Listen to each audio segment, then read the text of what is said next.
Yo, what is up, YouTube? Welcome to episode 63 of the Purple Rain podcast featuring your boy at Sutton Def and at Simply AS10. Listen, before we even get started tonight, guys, make sure we get the subscribes going. Let's make sure we get the likes going. Also, if you don't know, we are now on Apple Podcasts, Spotify, and a bunch of other streaming platforms as well. So if you want to go check us out on there, you can go do that too. But just, a couple more housekeeping things. You can find me on Twitter or Instagram at Sutton Def. You can find at Simply AS10 over here on Twitter at Simply AS10 or on Instagram at Simply AS10.prod. Rain Gang, it's been a week. It's been a week, Rain Gang. It's been a little while. Some things have happened, and we're here to talk about it in episode 63, the Tristan Colon Castillo episode of the Purple Rain podcast. Real quick, we got to give a big shout out to everybody in the live chat, everybody who's here. Mod K-Dog, the Purple Rain pioneer himself, is in the building. Says, yo, what's good on this beautiful Monday evening, Rain Gang family? What's up, K-Dog? Thank you for joining the stream tonight. We appreciate you. Cam Neal in the building. What's up, man? Rush, Mod Rush, Rain Gang. Yes, sir. We in here. Andre Mears, 86. We're in here too. Rain Gang. Darius the Official, another Purple Rain pioneer. Thank you for joining the stream tonight, bro. Snipe Gang Douglas. I don't think I've seen you in a while. Snipe Gang. Yeah, it's been a while. Welcome back. Welcome back to the Rain Gang. Ron TV in the house says, what's good? Void in the house. Christopher Swain says, yo, I missed y'all. Christopher Swain, we missed you too. We missed you. All right, let's see. Rush says TCC. That's right, man. This episode is dedicated to him.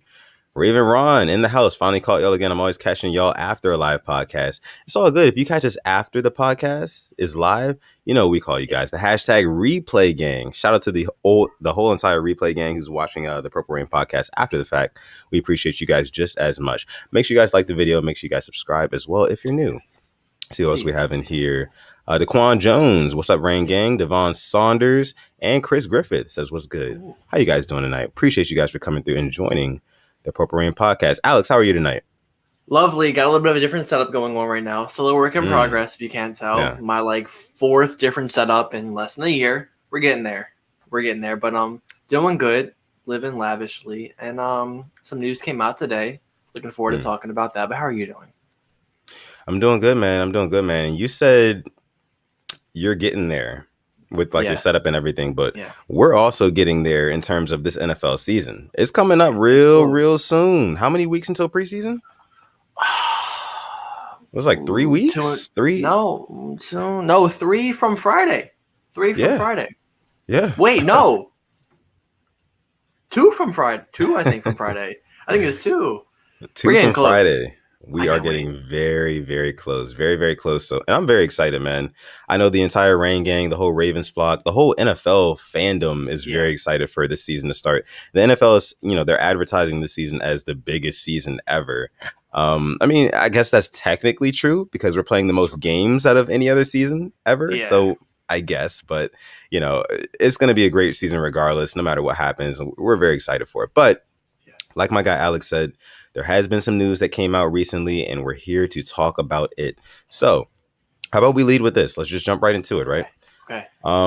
Chandler Jones. Chandler Jones has recently requested a trade from the Arizona Cardinals, and we're just kind of speculating. The whole league is on watch and notice right now. Where is he going to go? Who's going to make a push for him? We are Ravens fans here, me and Simply AS10. Yeah, of course. I want to get my guy Alex's take first. What do you think about the whole Chandler Jones requesting a trade? Do the Ravens need to make a push for him, or are we good? What do you think? His brother won a Super Bowl for us, played for us. Why can't he do the same? I'm all for it. I mean, the cap hit is very, very, very high, but the same thing happened with Calais Campbell. He was on a 1-year deal, got traded us for a 5th-round pick, give him a new contract. Look where he's at. And let's not forget, Calais Campbell played with Chandler Jones in Arizona. So come on, they're talking. I think it makes perfect sense. I think it wouldn't be too much because right now the Cardinals really don't hold a lot. I mean, they have a player that doesn't want to be there on a 1-year deal. And they just signed I think they really signed J.J. Watt to partner Chandler Jones. Now it's backfiring in their face. It's actually pretty funny. But I think we definitely should go for him. I would actually take Chandler Jones over Justin Houston. Oh, yeah.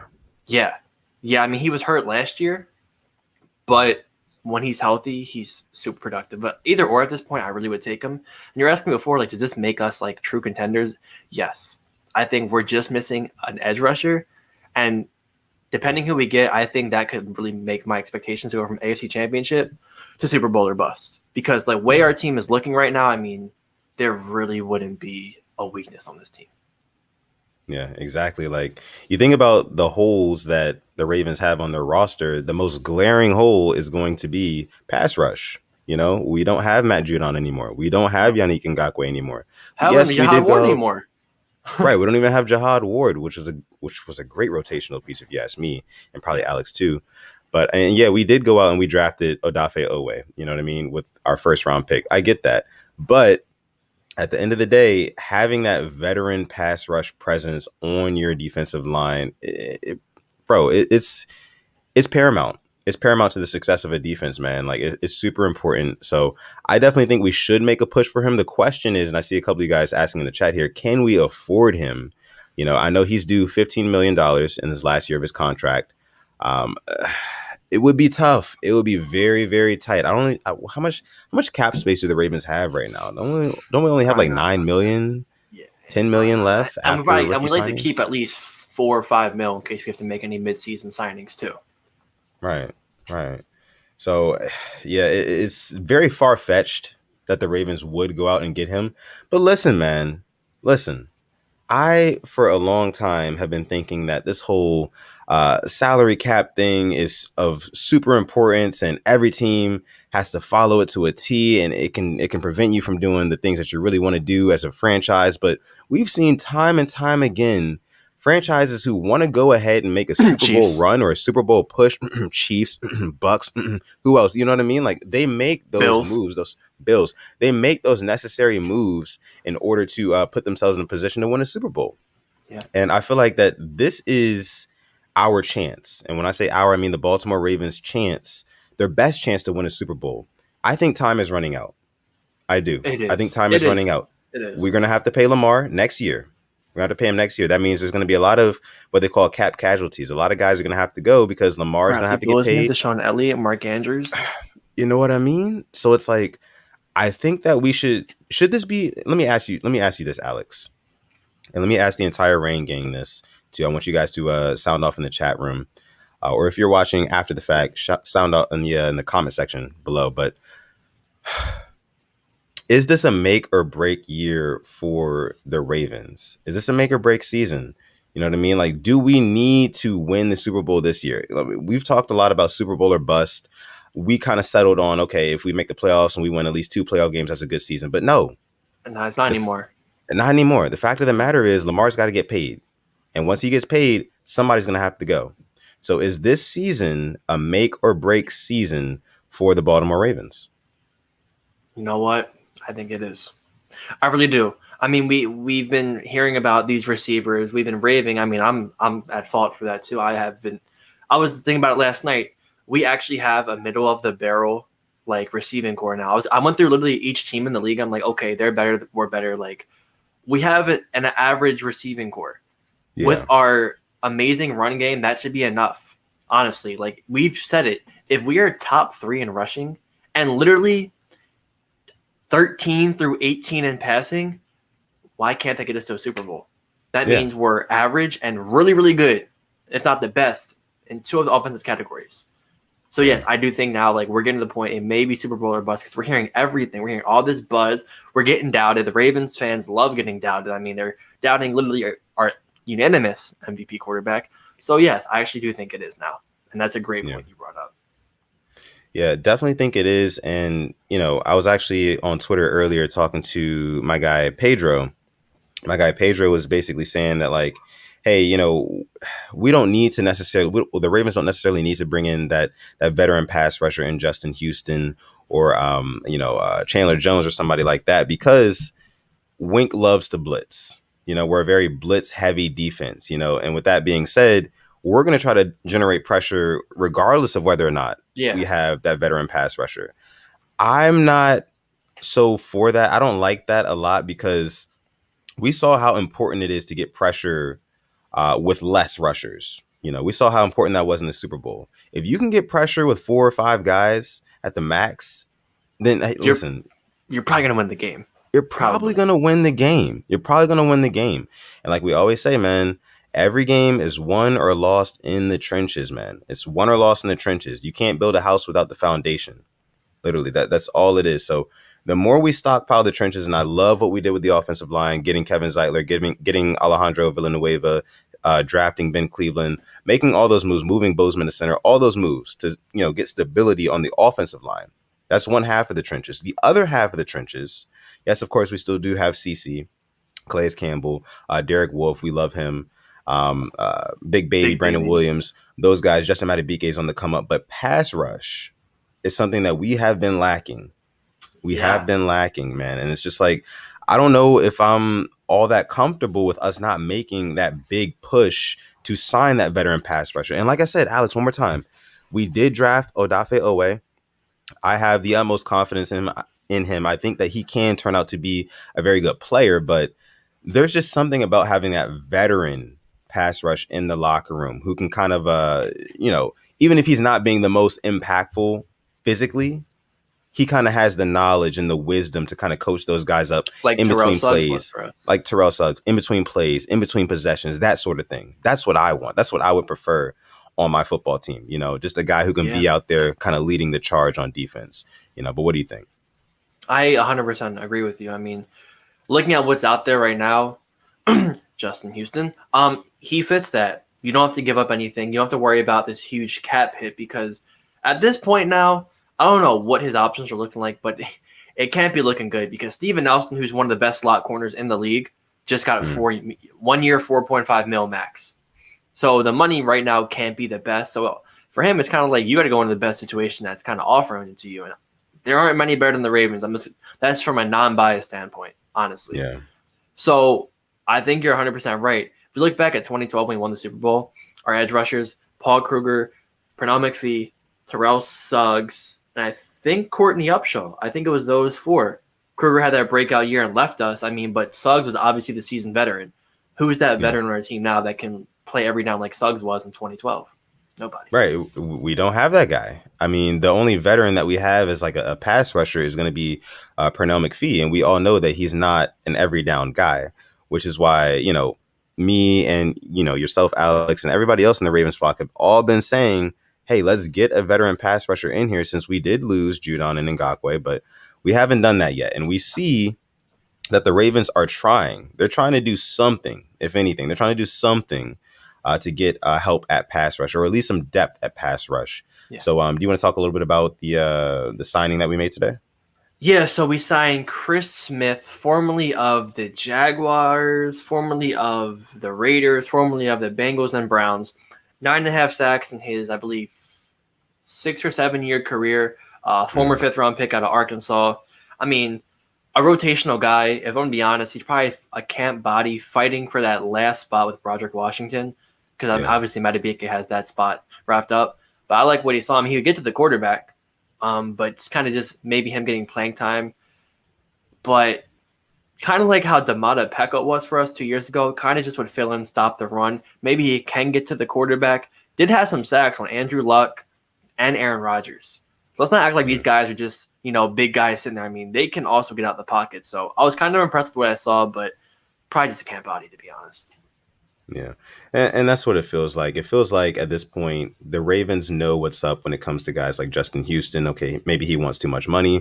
So it's like, oh, all right, we're going to go out and we're going to try to, get depth in other places, which is cool. That's the smart thing to do. If you can't afford something that's too expensive, then you kind of go down in price and see what else you can get in order to fill that void. I get it. But the Ravens are trying to win a Super Bowl. They're trying to win a Super Bowl. So I think we definitely need to be all in. But we do have a comment here from our guys from Trust the Bank Ravens Media. Says, what's going on, Rain Gang? Appreciate you for coming through. What's up, man? Let's see what they're saying here. It says, I'd sacrifice Mark Andrews' future in Baltimore to pay for Chandler's extension. How do you feel about that one, Alex? That's steep. Nah, I can't. I cannot. Nah, not for Chandler. Yeah, not for Chandler Jones. I can't do that. Nah, I think, what is Chandler Jones, like 31? 31? And like I said, I mean, he wasn't healthy last year, so if we got him here for like a year or two and it was cap friendly, if he was bad this year, we could just cut him next year. Kind of like how Yeah. Calais Campbell. If Campbell wasn't good this year, we could have let him go. But Right. yeah, I'm keeping Mark Andrews. Yeah, I feel like you gotta restructure somewhere else, somebody else's deal, or just give somebody less money in the long run, because Mark Andrews is definitely, he needs to be here to stay for the next at least 6 to 7 to 8 years in Indeed. Baltimore, I would say. He's Lamar Jackson's number one weapon, number one target, his favorite target, as we've seen in the past couple seasons. So I don't really see any reason to sacrifice Mark Andrews' future for Chandler Jones. Chandler Jones is more so of like, okay, if we can get him for 1 or 2 years, we can make a big Super Bowl run, and that is what we want to do, but not at the expense at Mark Andrews, who is going to be with us for, like I said, 6, 7, probably 8. Excuse me, 8 more seasons. Yeah. That was about the Ravens news we had. Not a lot of other Ravens news going on right now. Yeah, not a whole lot of Ravens news going on right now, but listen, man, training camp starts what, Wednesday? Yeah. Actually, no, tomorrow, 27th. Oh, tomorrow. Oh, Yeah. shit, I don't even have my watch on right now. But tomorrow, yeah. Training camp starts tomorrow. And I know my guy, Simply AS10, he's definitely going to be cooking up the videos. And we're going to be playing them here on the Purple Rain Podcast on the next episode of the Purple Rain Podcast. So make sure you guys tune in for sure. Make sure you like the video and subscribe if you're new. This is episode 63 of the Purple Rain Podcast, the Tristan Colon Castillo episode. Yeah. So let's see what you guys have here in the chat. Let's see. KJ says, would you sacrifice Deshaun Elliott's future for Chandler Jones? No. I feel like this is... No. I mean, think about the safeties we've had since Ed Reed left. It's hard for us to find a decent, solid safety. Think about it. We've been through Matt Elam. We've been through Will Hill, who couldn't stay off the PEDs. We had Kendrick Lewis. We had Terrence Brooks, who eventually left us. I mean, No, I'm keeping Deshaun. And Earl Thomas, the whole issue with that, I'm going to keep Deshaun Elliott. You're going to keep Deshaun? I mean, honestly, I feel like this is more realistic than it is. the Mark Andrews thing. And it's tough. It's tough for me because Deshaun Elliott, I don't want to say like we can plug and play at his position because I know we can't. Deshaun Elliott, he definitely brings a certain intensity to the game. I would like to see, his awareness and things like that be a little bit more sharpened up. But hey, man, I think we could potentially find more talent at safety. And I kind of would sacrifice it for a better pass rush. Listen, man, a better pass rush means even less pressure on the safeties. You know what I mean? Because they're not going to have that time to get that ball out deep for a safety to go make a play or have to go make a play on it. So, I think what KJ is saying here is definitely pretty valid. I probably would sacrifice Deshaun Elliott's future for Chandler Jones. I feel like we can get a good, 2-3 seasons out of Chandler Jones. I think that would be good for us. So then we have Geno Stone and Ardarius Washington, I guess, fighting it out for the other. I mean, yeah, man. I mean, he's the undrafted safety. We don't even know if he can make the team right now. I'll be honest. I was high on Geno Stone, and we cut him last year. I'm happy we have him back. But I also think the fact that we have really good cornerbacks kind of helps that out as well. If our corners weren't as good as Marlon Humphrey and Marcus Peters and Jimmy Smith and Tavon Young, then I'd be like, absolutely not. But the fact that we have those guys on the forefront, jamming guys to the line of scrimmage, staying with them step for step, that sort of thing. I'm not as concerned with safety as I am pass rush, because what really frustrates me is when we have to send our $95 million cornerback at Patrick Mahomes to try to sack him, as kind of like a last resort. I don't want that. I don't want that at all. So with that being said, I definitely think that I would at least consider, Deshaun Elliott's future in exchange for Chandler Jones in Baltimore. If we're talking safety too, I mean, if Chuck Clark did not have the green dot, honestly, then I'm talking. Then we're talking. I mean, but that green dot is just so crucial. But we could see somebody else step up this year and, try to call plays. Yeah, I think that's another interesting question you bring up there, man. Like, who do you think could wear the green dot after Chuck Clark? I don't know. I really don't know. I mean, I don't. I would like to say Queen because he's in the middle, but he's young. He's young. I don't think LJ Ford will be here after next year. I don't know. And I don't think a corner would wear it either. Cause I could say Marlon because I would trust him, but that's just a corner. That's just a corner. He's normally one-on-one. You know what I mean? He's not watching the entire play. Yeah, I mean, I think it's got to be Patrick Queen to step up next, right? It's Yeah. got to be PQ, and I think that like I'm very excited this year for Patrick Queen because there's low key a lot riding on what he can do. You know what I mean? Like he was already very good and showed flashes of being an excellent player in his rookie season, and of course he Until had like some of PFF his hit. yeah, right. I know, right. Of course, he had some of his mistakes and things like that, which happens to pretty much every rookie or pretty much everybody. But I think this season he's definitely primed to have one of those seasons, not only where he dominates physically, but you can tell he's dominating mentally and he's getting smarter and he's understanding the game. And the game kind of slows down for him. You know what I mean? I think that we could see one of those seasons from Patrick Queen. And after that, going into next year, I think that he might be able to get that green dot on the back of his helmet. Yeah, I hope so. I really do. Yeah. Yeah. Let's see. Andre Mir says, I'd let Chuck Clark go, but we got to see if Queen steps up. Agreed, Yes. agreed, agreed. Zeke Phillips says, Rain Gang, checking in tonight. What's up, Zeke Phillips? Welcome, We appreciate Zeke. you. Thank you for joining the stream. Let's see. Raven Ron chimes in, says, if we get Chandler Jones, do you put him on a limited snap count, more of a specialist for certain down situations? Probably, I'd say certain down situations. Because we have our run stoppers. We're not asking him to get in the, I mean, he can stop the run. But Yeah. I think we're asking more to just get to the quarterback, which I'm perfectly fine with. I think that Would let other people rest. that's true. I think that we would put him on like a limited snap count or make him more of like a specialist player earlier in the season. We do know he's coming off of that bicep tear injury. Yeah. I think that we'll try to like ease him in to our defense and our scheme and everything like that. But by the time it gets cold outside, so around like November, December, around Thanksgiving, Christmas, we'll definitely see a more prevalent role from him gearing up for the playoffs. Kind of rest him in, ease him in early because of the injury and everything like that, and because of he's older, his age, things like that. And then by the time the playoffs comes around, he'll be hitting full stride. I think that would be this the guy's a former plan. Patriot too. Yeah, He's used to it. yeah. We're talking about a guy who at one point, I think it was in 2014, he had 22 sacks. 22 sacks in 2014. That is just ridiculous. That's ridiculous. The guy's got talent. His whole family's got talent. His brother's in the NFL. His other brother is a UFC legend and Johnny Bones Jones. It's like everything about Chandler Jones in Baltimore just screams like, yes, we need that. We need that. And I saw, guys on Twitter recruiting Chandler Jones to Baltimore, including yourself, Alex. We saw our guy Hoodie Ramey do it. Marlon Humphrey, a bunch Deshaun of guys. Elliott, Lamar Deshaun Jackson. Elliott. Yeah, everybody. Me, myself.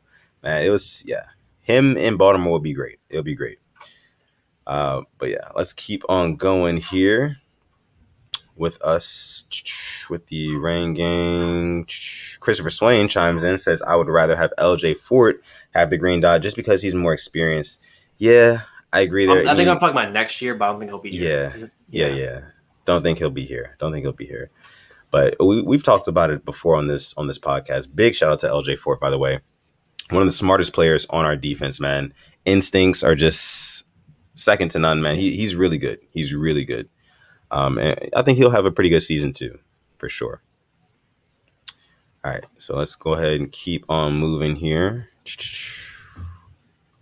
What else, you guys? Cam Neal said, didn't CJ Mosley ever have the green dot? I think he did because when he left, we eventually gave it to Peanut.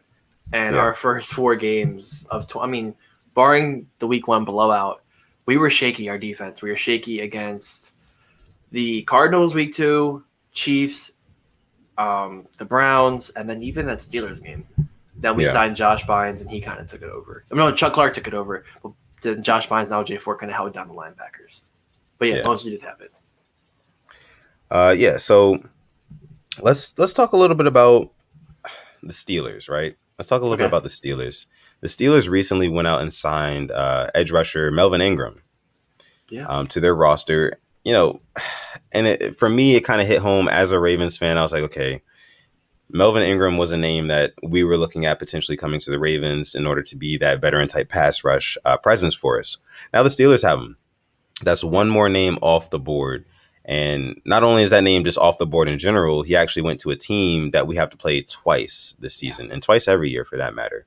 So my question to you, Alex, and the entire Rain Gang is, does it worry you? Does it concern you that even other teams in our division are making the necessary steps in order to bulk up their roster, specifically that pass rush. Because you saw what the Browns did. They went out and got Jadeveon Clowney on top of Myles Garrett. You see what the Steelers have done. They've gotten Melvin Ingram. So the Ravens are just kind of like standing here with our hands in our pockets. Like, okay, Odafe Oweh, what are you going to do? A rookie. So what do you think about that, man? Do you think that the Ravens are under even more pressure now that they got Melvin Ingram, the Steelers? Steelers worried about the wrong line. They worry about the offensive line compared to their defensive line. I'm a little bit worried, but then again, can't get everybody. I mean, Olivier Vernon is. I wouldn't mind him, Olivier Vernon. He has a lot to play for, coming off an ACL injury, and the Browns were like, "You had all these sacks last year. We're not going to sign you." And then obviously Houston now with Chandler Jones, but I'm a little worried, because it's a glaring need. I don't know how DeCosta really can't see that. I hope he sees it because he gets paid enough money to see that there is a glaring need and we do need somebody to help him fill in. But if we do go in with like what we have now, I'm going to be asking a lot of questions because you can't say, oh, well, there weren't guys out there that, could help us out because that's a crock of BS. But yes, I mean, I am getting kind of worried. I'm not going to lie to answer your question. Yeah. Let's see. Christopher Swain here says, yeah, they did. And Melvin Ingram is a freak of an athlete. He can rush from the inside and outside technique. Yeah, he can. And I don't know, man. I think that with this being said, Melvin Ingram going to the Steelers, Jadeveon Clowney going to the Browns. So other the Bengals re-signed Chris Hubbard. Right, exactly. Chris Hubbard re-signing with the Bengals. With all of these things happening, the Ravens obviously have some sort of faith in what we have at the moment. You know what I mean? We obviously have some sort of faith. And that kind of brings us into what I want to talk about next. Wink Martindale was on the record recently saying that, Odafe Oweh was very impressive, in OTAs. And what he's seen from him so far is freakish athlete. He can get to the quarterback. His bend is crazy good. And it's basically like nothing he's seen in years. Wink Martindale, that is, So with that being said, man, Odafe Oweh, he's definitely raising some eyebrows, and he's raising mine for sure, because I want to see what he's able to do week 1 against the Raiders, man. I'm expecting at least one big play from Odafe Oweh, man. I'm expecting at least one big play, And blowing up Josh Jacobs in the backfield.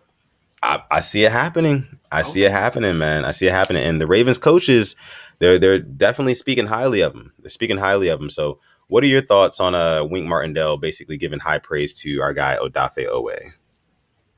Hey, if he's happy about it, I guess I have to be happy about it too. Because there's one person I've never really doubted in the Ravens, and that's Wink Martindale. I don't doubt what he does. I will never doubt. I mean, I can't name something he's done that really has doubted me because he keeps us in games. I mean, the games we lose because of the defense, because we can't get any pressure, like the game against the Chiefs last year. He was trying to get some type of pressure. We just couldn't get to Mahomes. Yeah. But I really do hope that, I know they were comparing him to, how DK Metcalf was or DeKalen out of college. He dropped because, he had issues and, but he has the physical build to just be a monster. And we're hearing about that at Oweh, and that's getting me really excited.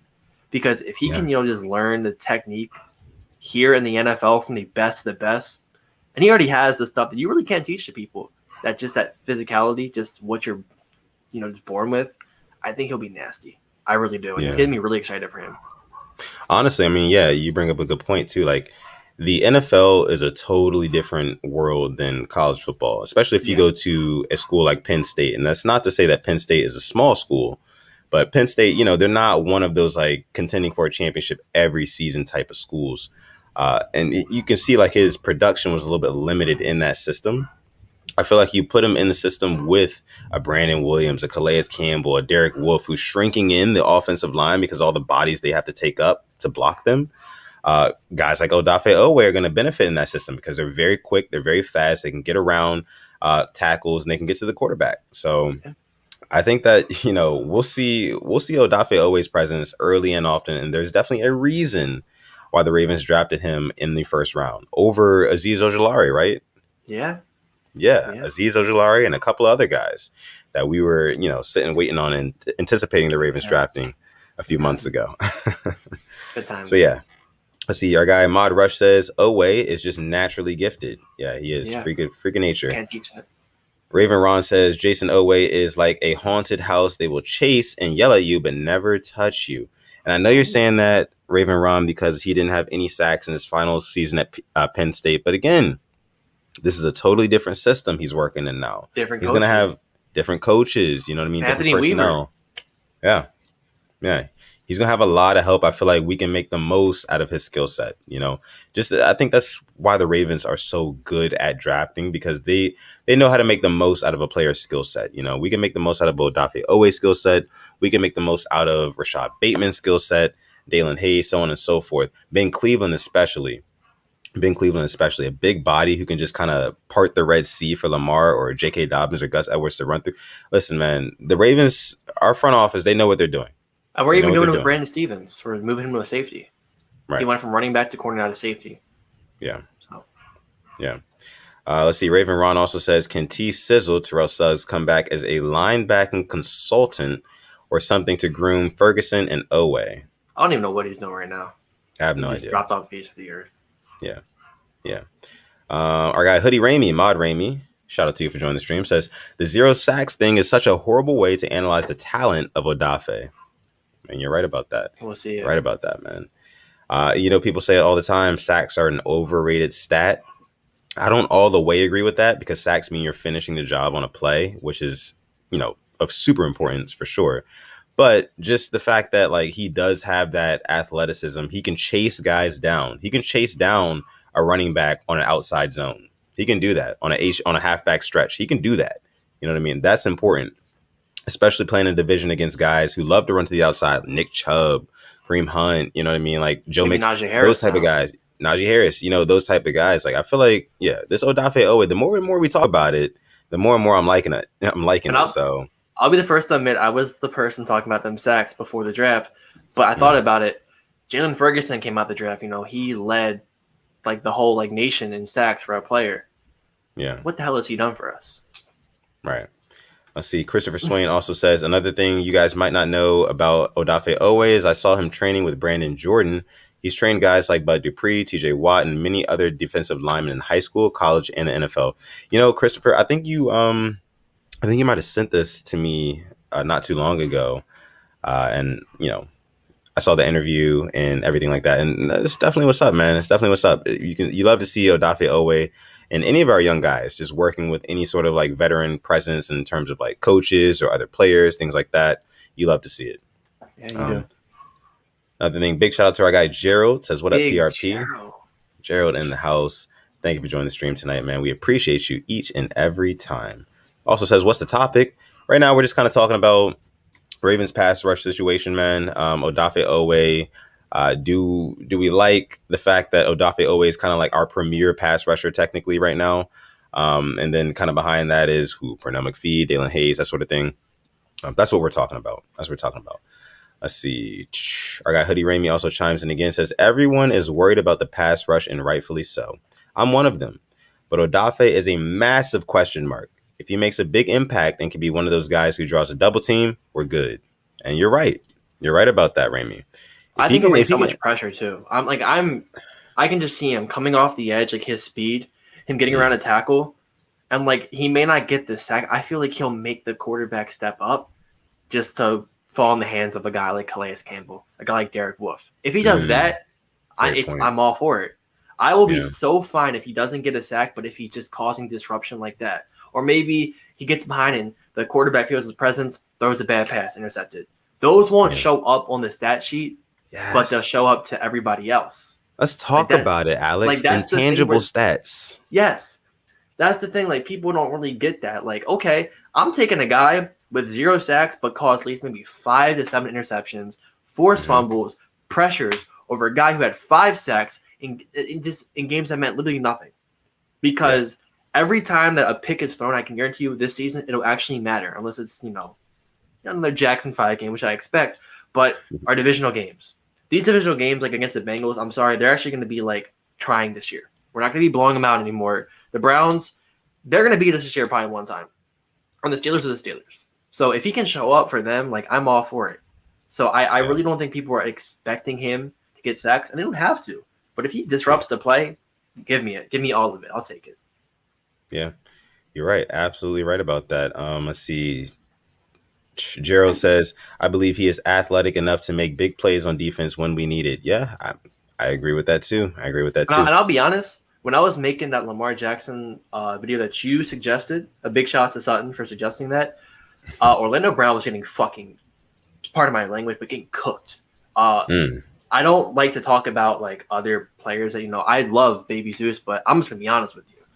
If Lamar didn't run, like we would have had another Joe Flacco situation back there, like just getting sacked, absolutely no mobility because he saved so many plays, stepping up, running away, and he was looking for his reason. He would just run because that's all he had. So I wouldn't be surprised if Oweh gets a sack on Mahomes week 2. Yeah. Wouldn't be surprised. Wouldn't be surprised. Let's see. Cam Neal chimes in, says, Odafe Oweh's disruptive nature gives the other 10 players more opportunities. Chess, not checkers. I like where your head is at, Cam.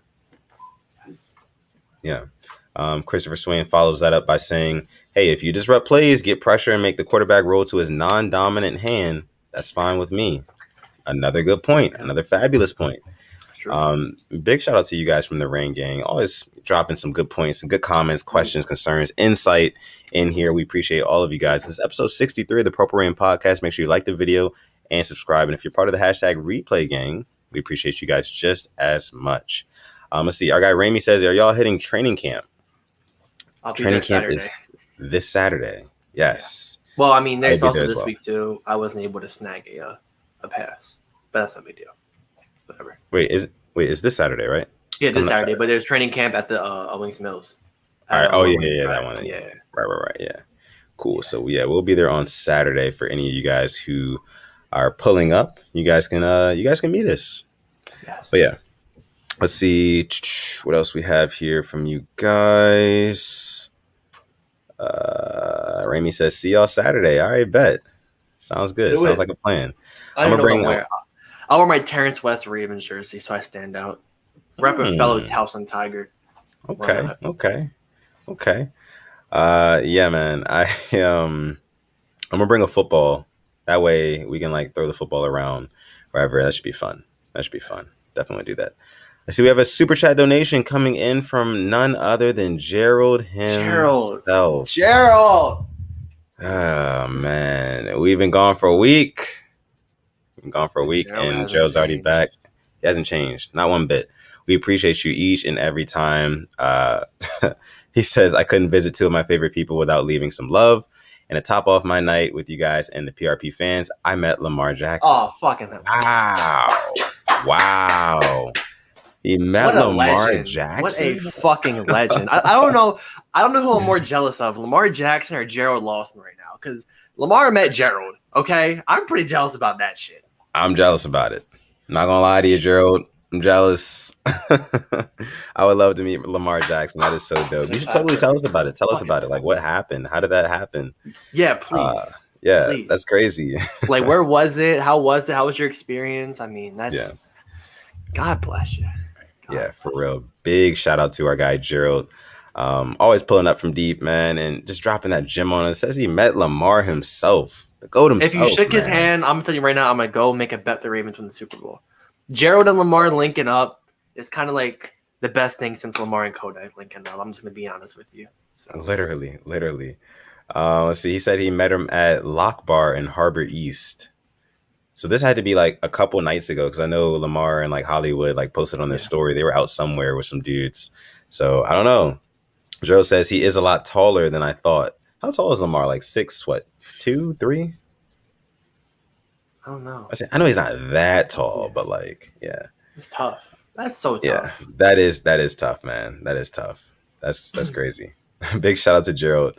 Taquan Christian says, yo, Rain Gang, Alex and Sutton. What's up, Taquan? How you doing? Sis says Lamar Jackson is 6'3". Raven Ron says, I heard Lamar is a very humble dude.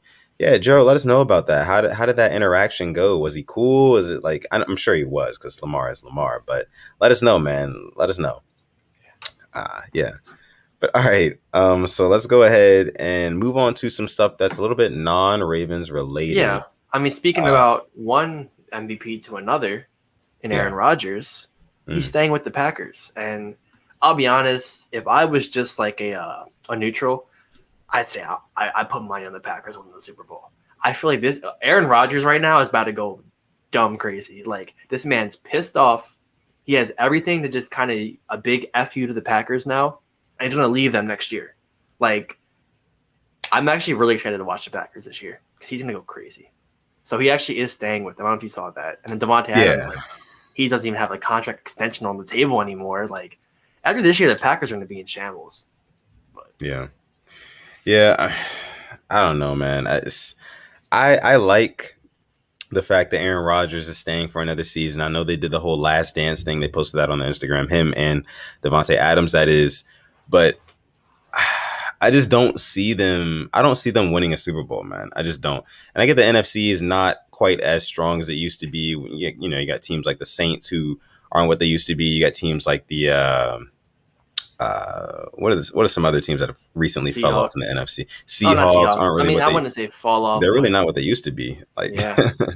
I just don't see the Packers. I think they choke it again. I think they had their best shot last season. They did. They were up how many touchdowns against the Bucs in the NFC Championship game? I think it was one. I mean, it's back and forth. It was back and forth. I mean, I feel like they had every opportunity. LaFleur, I gotta put that on LaFleur too. He kicked the field goal. Bro, they had every opportunity to win that game, man. And all I can remember from that game is Aaron Rodgers not taking matters into his own hands and walking that football in for a touchdown. That's all I can think of. So with that being said, I definitely don't see the Packers winning a Super Bowl. I don't even see them getting out of the. I don't see them getting to the NFC Championship game. I don't. Who do you have in that? Ooh, who do I have in that? I would say it's very plausible that you have the Bucs and the Rams. Ugh. And I know that sounds crazy, but listen, bro, I think that the Rams no running game now. Oh crap! I forgot about Cam Akers. You know what? The Rams did it to themselves because they had Cam Akers unveil their new uniform with Eric Dickerson. No disrespect to Cam Akers, but don't try to act like it's a passing of the torch. Eric Dickerson's like one of the GOATs, man. Come on now. That was like the jinx right there. Yeah. So I mean, it's either the Rams or like I would say the 49ers or the Seahawks. One of those teams. The Niners are going to be like, but then the Niners is like, they are either going to be really, really good or really, really bad. And there's no in between. The thing about the Niners is that they're kind of going into this season with a little bit of uncertainty. It's like, okay, we know we're going to start Jimmy Garoppolo for X amount of games. We don't know how many games that is, but we're going to start him for X amount of games. And when he starts messing up enough, that's when we're going to bring the kid in and we're going to go with him. So just having like a transitional season like that, it is kind of hard for me to say that they would go on like a playoff run and damn near a Super Bowl run, which is why I didn't pick them over the Rams to come out of the NFC. But if it's not the Rams, I think that the 49ers do have a good shot, man. I really like what they have going on in San Francisco with, Robert Saleh as head coach and, drafting a Trey Lance. Is kind of like a next gen quarterback, a guy who Robert Saleh's with the Jets now. Oh, no, not Saleh. Who's their head coach? Shanahan. That's right. Yeah. I still think Julio should have went there. Like that would have been the perfect, like Julio back with his former head coach. That would have been nasty. Yeah. Would have been. But hey, man, I really think that the 49ers, they're definitely on the come up. In a transitional year like this, I feel like it'll take another year, maybe two. But listen, going back to what I was saying before, the Packers, even with Aaron Rodgers and Devontae Adams staying for one more season, I just don't see them. I don't see them coming out of the NFC, dude. I just don't. And then after that, Aaron Rodgers will probably go somewhere else and do what he does. It'll be interesting. Next offseason is going to be crazy. I'm going to be honest. He could be a Steeler. Like, I think that could really happen. I think that could like Ben's not going to be there after this year. Who do you trust? Haskins? Do you trust Rudolph? Do you trust Dobbs? It could very well be Aaron Rodgers. The cap is the biggest issue. Like, just for like the sake of like my sanity, can you not say that again? Like, I don't want Aaron Rodgers anywhere near the AFC North, bro. Neither do I. Come on, man. Neither do I. Bro, Alex. No, I don't want it either. Why did you have to put that image in my head? I'm just going to be honest with. Oh, You haven't seen the Lamar Jackson Photoshop in the Steelers uniforms? Because I have. I'm scarred for life. It gives me nightmares. I've seen it. I've got nightmares right now, like conscious nightmares, because if Aaron Rodgers comes to the AFC North, that makes our job even that much harder. It's already bad enough the Browns. People are saying that they have the best roster in the NFL and that they're primed to come out of the AFC, or the AFC Yeah, North yeah, at least. yeah. But having Aaron Rodgers in the division, that would just be He could go. Jesus, man. I saw it like Broncos and Washington too. I saw that. I would want him on Washington. I would That love would to be see him cool. on Washington. Wouldn't mind that. Wouldn't mind that at all. I'd probably go to a game or three. I would. I would. I would too. Not that far of a Yeah, drive. for sure. Um, let's see. Gerald says, "What plans does Purple Rain Podcast has for the first 2021 Monday Night Football game?" Um, Sitting here first doing videos, waiting for Lamar Jackson to put up 300 yards, 5 touchdowns, and 50 rushing yards. we might go live. You never know. We might go live. So Mm-hmm. we'll see. We'll see. Stay tuned. Make sure you guys subscribe as well if you're new here. We do have a super chat donation, a couple super chat donations Yes, coming we in. do, First one we coming do. from our guy Oscar Lilienthal. Hope I pronounced that correctly. Says first time here. I can't see the Packers win a Super Bowl. That's love, man. This is your first time here. You're giving us a super chat donation. You're the greatest. We appreciate you, Oscar, so much. Thank you for joining the stream tonight. Thank you for joining the Purple Rain Gang family. We are a big family here. So thank you for joining the family, man. We appreciate you. But can't see the Packers win a Super Bowl. I agree with you there. I just don't think the Packers, Matt LaFleur at head coach, I don't think they are ready. They don't have what it takes. I think that's why Aaron Rodgers wants to get out the most, because he knows that this team is not doing everything that it should be doing in order to win a Super Bowl. And I think that's the reason that he wants out.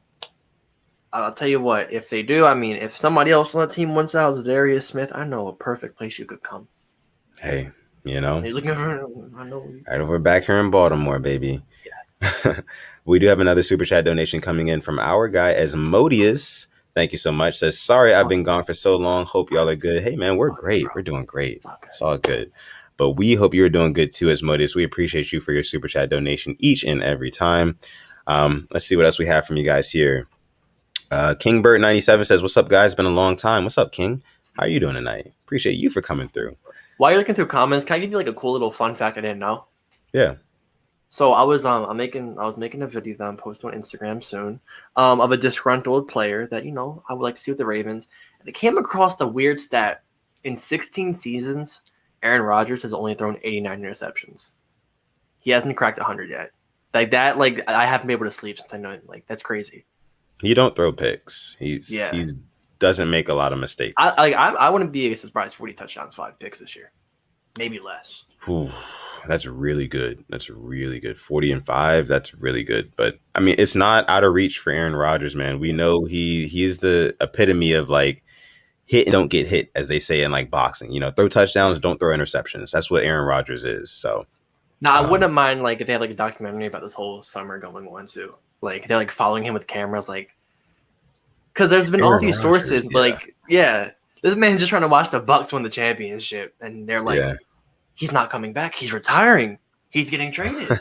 Now he's just watching his team he owns win this fucking Super Bowl. Come on. Right. I mean, the NBA Finals, my bad. Yeah. All right. So let's see. We do have a couple of questions in here from you guys. We're going to get to questions in just a second. Let's just touch on real quick the Deshaun Watson situation. It has been made public and official today that the Texans are shopping Deshaun Watson, trying to see what they can get for him. Apparently, the rumor is they're looking for a couple first round picks or something like that. A couple first rounders and more picks or players. I think 5. And yeah. I think 3 first and either 2 picks and 2 players or 2 players. Yeah. And, man, it's going to be tough for them to get exactly what they want because teams already know. Everybody else in the league already knows Deshaun Watson wants out. And once other teams know that your player doesn't want to be with you anymore, they automatically have the leverage. They're like, hey, you want what for Deshaun Watson? Deshaun Watson doesn't Orlando Brown be there. Yeah. You kind of got to settle. They're going to have to settle, which is why I think that we won't see a deal done for Deshaun Watson probably within the next couple of weeks. I would say in maybe 2 or 3 weeks, we may hear some news about Deshaun Watson getting moved somewhere because now as of today, when they officially opened up trade talks, they said that they hadn't received a quote unquote real or quote unquote serious offer.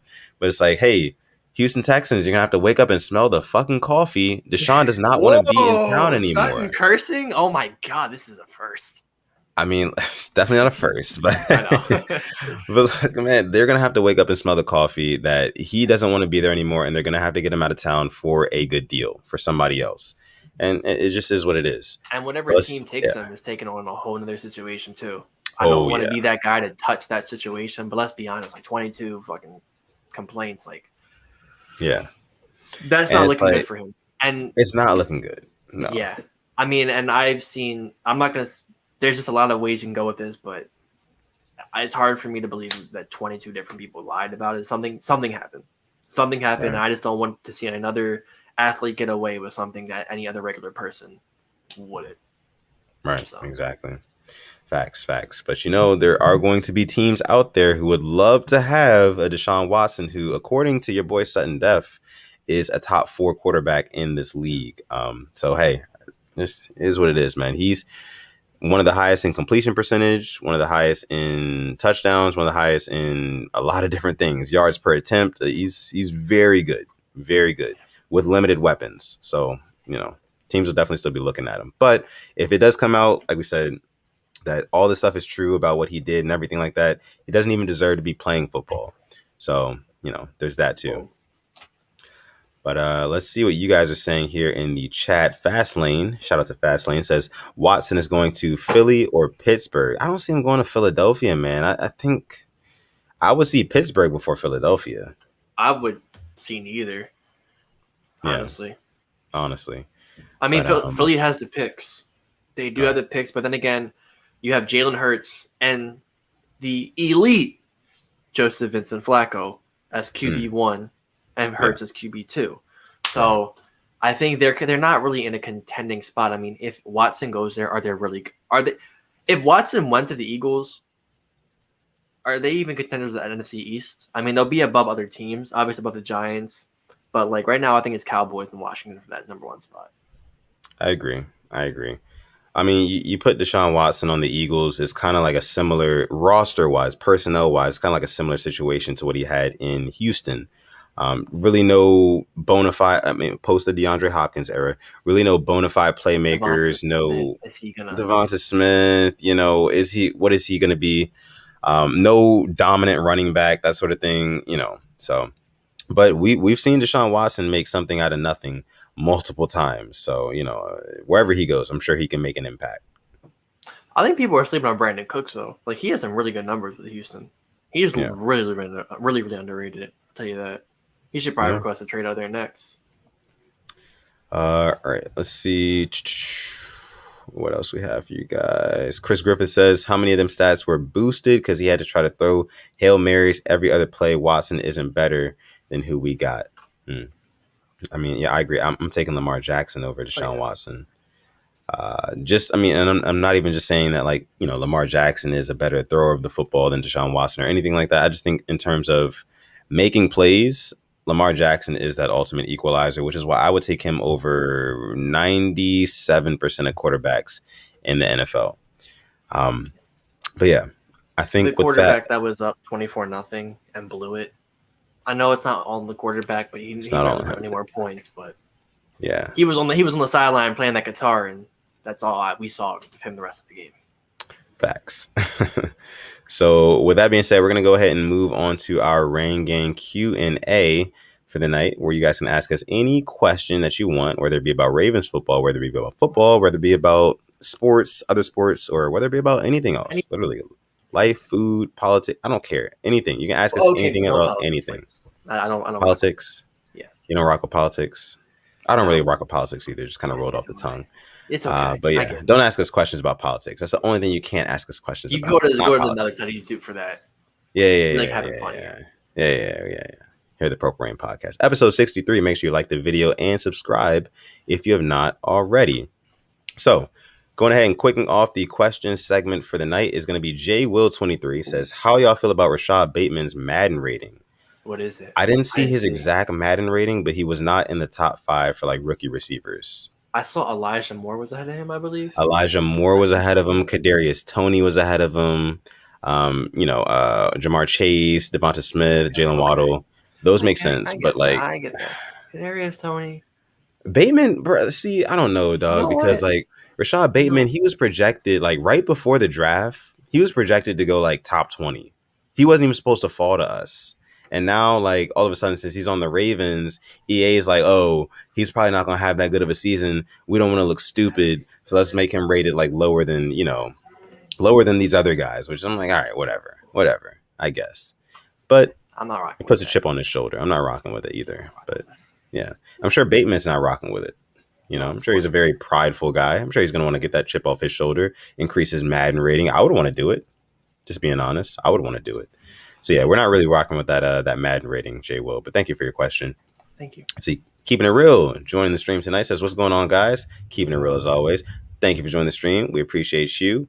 Let's see. Jabari Cruz Ellis says, "Do you guys think they should have canceled the Olympics?" This is a good question. Honestly, I was thinking about this the other day. I think that they should have, only because like it just doesn't seem. It's not the same. It's not the No, same as like I haven't even watched it. pre-COVID years. Yeah, I haven't watched any of it. I haven't The watched any of basketball is it. a joke. Basketball is USA a joke. basketball is a joke. Team USA is losing. It's just not looking good. It's not looking good, and I haven't really been drawn into any other like sports that I normally wouldn't watch because of certain Yeah. certain athletes. I just really haven't had that much this Olympics, and I know it's still kind of underway, but I think they should have canceled. I've heard a lot of bad things. This Olympics cost like $15 billion to Tokyo, and not even a lot of people are watching. I'm sure the ratings are trash this year. They've still got like Olympics 2020 signs up in some of the stadiums and stuff because they were supposed to do it last year. It's just a mess. It's a It's mess. You know what? So They should have just brought back NFL Europe and called it a day. Remember that NFL Europe? Remember the right, old? They should have the done. old days, right? All right, moving on here. Chris Griffith says, "Who is one cartoon character you would like to take abilities or powers?" That's a good question. Um, Not too sure. I might say for me it's between, and this may be cheating, but I would say Timmy Turner from the Fairly Oh, Odd you Parents, looking for a burner? Okay. right? Because he had fairy godparents, and that I don't know if that falls underneath abilities or It does. powers, but it's It got to fall does. under one of That's those. abilities. Yeah, so if I can have two fairy godparents who can grant me any wish I want, with the exception of a few things, of course, I think I'm going with that. It's either him or Danny Phantom, because that would be cool, I'm like going going Danny through Phantom. walls That'd be and be a tough. ghost. That'd be Danny tough, Phantom. right? Yeah. I'm going That'd be Danny tough. Phantom. Okay, fair enough, fair enough. All right, Christopher Swain says, "What training camp battle are you most looking forward to?" I am most looking forward to our edge guys in the left guard spot. Good point. I'm gonna just for the sake of having a different answer, I will go the starting. Well, not starting, but the fourth cornerback. I mean, we Yeah, know it's gonna be Marlon, Marcus, Jimmy Smith, but if Averett, Tavon Young, maybe Sean Wade can come out of nowhere. We still have Amon Marshall. yeah, Um, I'm kind of looking forward to that. Our fourth and fifth corners, I'll be interested in. yeah. I'm most interested in seeing Rashad Bateman. That's what I want to see. I want to see Rashad Bateman against that Ravens secondary. That's what I want to see. What can he do? You know what I mean? And can Lamar build chemistry with him early and often? That's what I want to see from him. So that's what I'm most looking forward to. All right, moving on here. We'll take a couple more from you guys.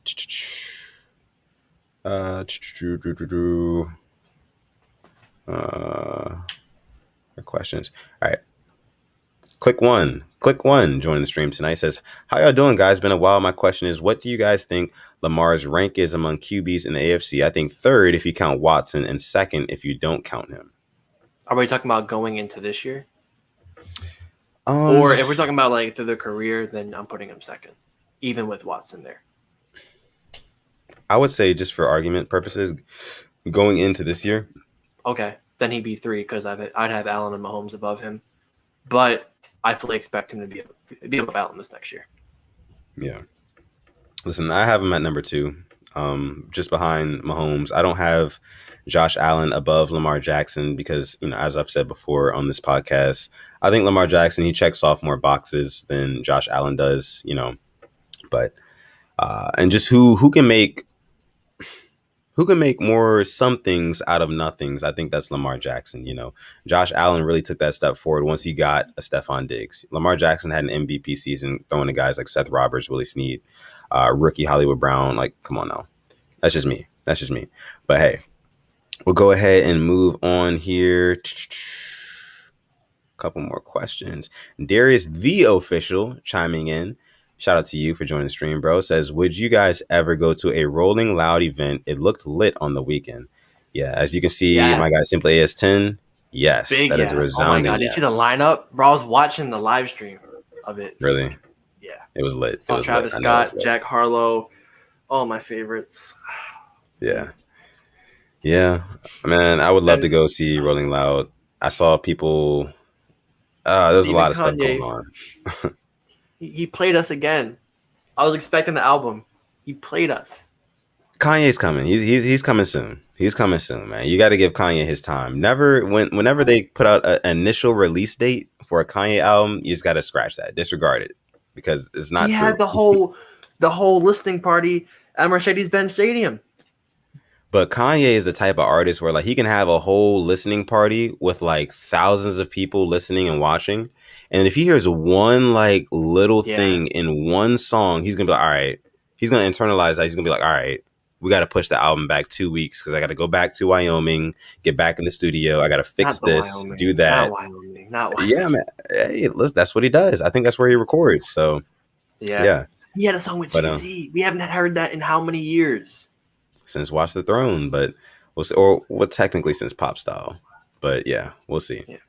We'll see.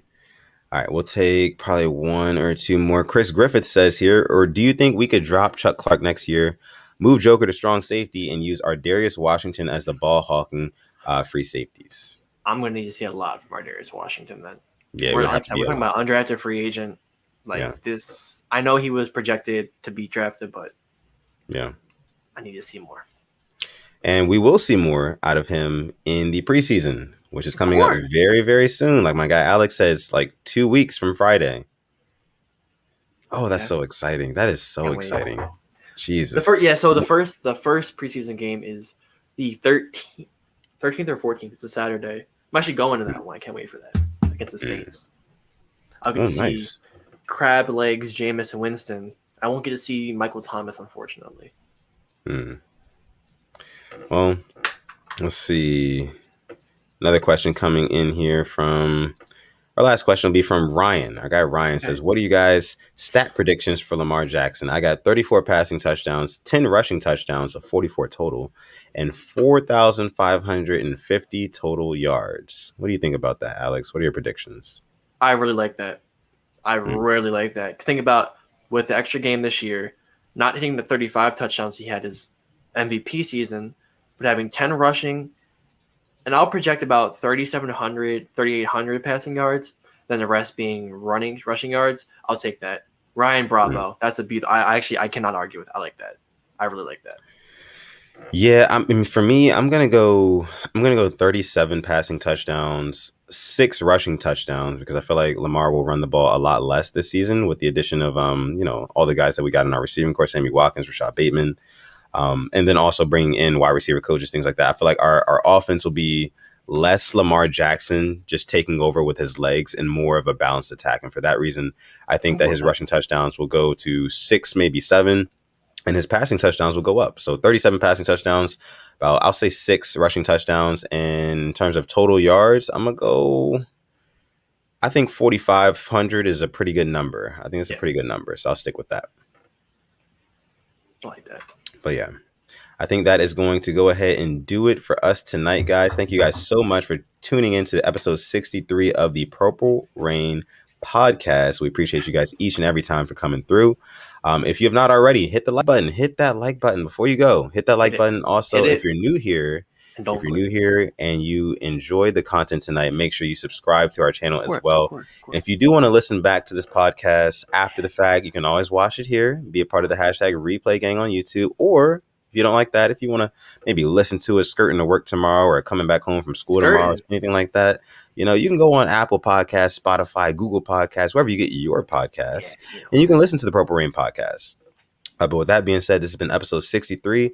I am your boy Sutton Def. You can find me on Twitter at Instagram or Twitter at Sutton Def. You can find this cool guy over here on Twitter at SimplyAS10 or on Instagram at SimplyAS10.prod. And with that being said, I'm going to let my guy SimplyAS10 take us out. Thank you for coming through to episode 63 of the Purple Rain Podcast. And as always, stay positive, test negative, and we will see you on Thursday. But we have one more thing to do. Tell them. Always, always, man. Never forget, call God each and every time, man. We're going to catch you guys in the next